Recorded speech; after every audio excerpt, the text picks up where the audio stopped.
يا حامل القرآن قد خصك الرحمن. پھر بچوں کی اصلاح کے لیے بچوں کو مارتے پیٹتے. جیسے پہلے زمانے میں کیا ہوتا تھا، ماں باپ کیا کہتے کہ کھلاؤ سونے کا لقمہ اور دیکھو شیر کی آنکھ سے.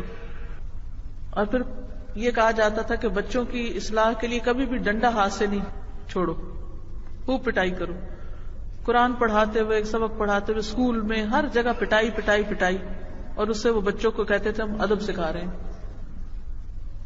اور بہت ہارش پنشمنٹس، سخت قسم کی سزائیں. یہ چیزیں بچوں کی تربیت نہیں کر سکتی، ان کو مائنس کر دیجیے. جب ہم صرف اس طریقے پر اصلاح کرنے کی کوشش کرتے ہیں تو بچے اصلاح کی بجائے اور زیادہ بگڑنے لگتے ہیں.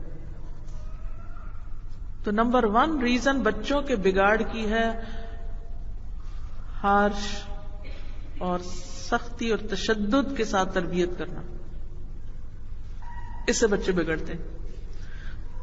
جب آپ بچوں کو سزا دیتے ہیں اور پنش کرتے ہیں اور ان کے ساتھ بے رخی برتتے ہیں اور تو آپ ایک میسج دے رہے ہوتے ہیں بچے کو کہ آپ ان سے محبت نہیں کرتے.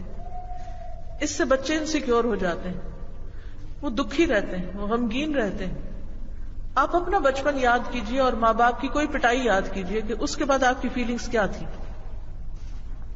کچھ یاد ہوگا آپ کو، فوراً دل میں یہی آتا ہے کہ یہ شاید اپنے ماں باپ نہیں ہیں، انہوں نے کہیں سے ہمیں اٹھایا ہوا ہے. جب بھی بچوں کو پنش کیا جاتا ہے تو وہ فوراً یہ سوچتے ہیں کہ ہم ستیلے ہیں. تو یہ احساس نہیں انہیں ہونا چاہیے کہ آپ ان سے محبت نہیں کرتے. انہیں اتنا یقین ہونا چاہیے کہ دنیا ایک طرف اور آپ ایک طرف، آپ سب سے زیادہ ان سے پیار کرتے ہیں.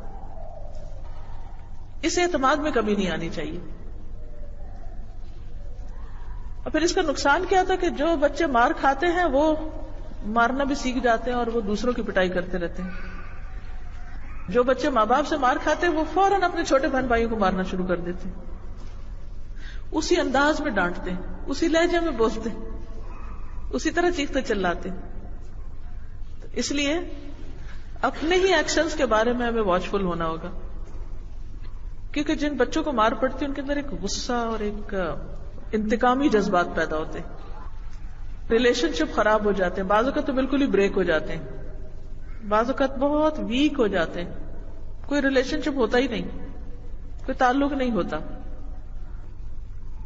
پھر ہم جب طاقت کے زور پر بچوں سے کچھ منوانے کی کوشش کرتے ہیں تو دراصل ہم ان کو میسج دے رہے ہوتے ہیں کہ ہر کام طاقت سے نکلوایا جا سکتا ہے، اور پھر وہ بھی وہی طاقت آزمانے لگتے ہیں.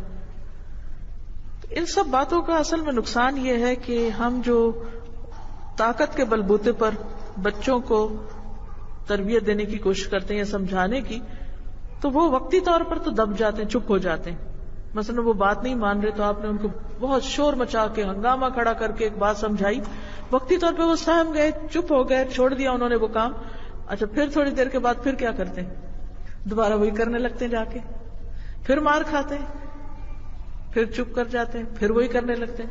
پھر آپ کیا کہتے ہیں؟ یہ تو مار کھا کھا کے ڈھیٹ ہو گئے ہیں، ان کو تو اثر نہیں. بات یہ ہے کہ انہیں سمجھ ہی نہیں آئی کہ وہ کیوں مار پڑ رہی ہے ان کو،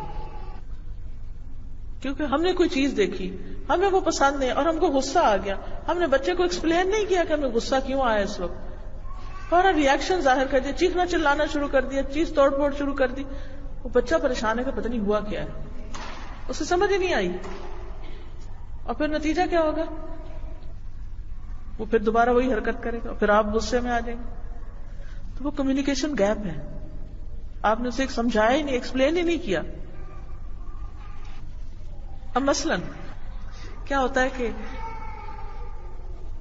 آپ کو رات کا کھانا کھانا ہے یا کچن سمیٹنا ہے اور بچوں کو آپ بلا رہے ہیں کھانا کھا لو کھانا کھا لو، نہیں کھا رہا. اب آپ کو غصہ آ جاتا ہے، آپ کہتے ہیں کہ تم وقت پہ کھانا نہیں کھاتے، تم ایسا نہیں کرتے ویسا نہیں کرتے، جو اگلی پچھلی ساری کسر نکال دیتے ہیں، پورے دن کے جو تھکے ہوتے ہیں وہ سب نکال دیتے ہیں. لیکن اگر اس کے بجائے آپ صرف اتنا کہہ دیں کہ دیکھو تمہارے لیٹ کھانا کھانے کی وجہ سے میرے اتنے گھنٹے ضائع ہو جاتے ہیں، یا مجھے اتنی دیر کچن میں رہنا پڑتا ہے، یا میں فلاں کام مکمل نہیں کر پاتی، تو آپ دیکھیں گے اس کا اثر بالکل ایک اور طرح ہوگا بچے کے اوپر. اچھا میری وجہ سے میری ماں کو تکلیف ہو رہی ہے، پھر اس کا ری ایکشن اور طرح ہوگا. لیکن اگر آپ نے اس کو بتایا نہیں کہ آپ کو کیا تکلیف ہو رہی ہے اور آپ صرف چلا رہے ہیں، تو اس سے اصلاح نہیں ہوگی. حضرت انس کہتے ہیں کہ میں نے اللہ کے رسول صلی اللہ علیہ وسلم سے بڑھ کر کسی کو بچوں پر شفقت کرتے ہوئے نہیں دیکھا. محبت کے بعد دوسری چیز میں نے کیا بتائی تھی؟ کیا کرنا؟ شفقت، مہربانی، ہمدردی. سنت سمجھ کر کریے. ہم کیا کہتے ہیں کہ شیر کی آنکھ سے بس دیکھتے رہو، تربیت ہو جائے گی. ان کو دہلائے رکھو، ان کو ڈرائے رکھو، کانپتے رہے ہمیں دیکھ کے. یہ کیا ہے تربیت؟ اس محاورے کو نکال دیجئے، یہ نہیں چلے گا. یہ سنت سے ثابت کوئی نہیں ہے شیر کی آنکھ سے دیکھنا.